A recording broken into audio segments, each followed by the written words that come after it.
News Sindh express news report Shankar Lal bureau chief Ghotki. दाद लगारी में मेघवाड़ बिरादरी जो एक भेरो बीहर प्लाट के मामले ते झेड़ो।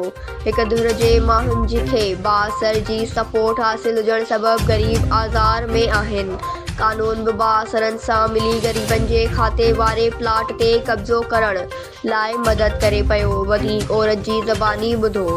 News Sindh express News Ghotki. Sukkur खणी वियासीं, सखर वारनि बि असांखे जवाबु ॾिनो ऐं रेमियार में हुनजो इलाज बि हलंदड़ हुयो। हुन खां बाद तीरथ मुखी जो फैसले सां ॻाल्हि कंदो पियो। जो फैसला ईअं न थींदा आहिनि। असांजे घर में मातम, असांजे घर में धक वग़ैरह, असांजी भेण खे ज़ख़्मी, असांखे पाण खे ज़ख़्मी, असांजी भेण जो इलाज पे बि जवाबु आहिनि। हुन खां बाद मुंहिंजी भेण खे कौशी नालो आहे, हुन जेके धक वग़ैरह मारिया, खाइण पीअण सां बि हुनजो बंदि थी वियो।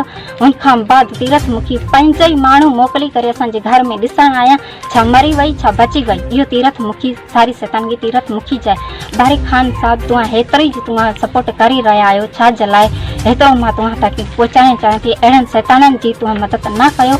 जे ग़रीबनि जी तव्हां मदद कंदा हुए त ज़रूर बि मूंखे बि कामयाबी हासिलु थी।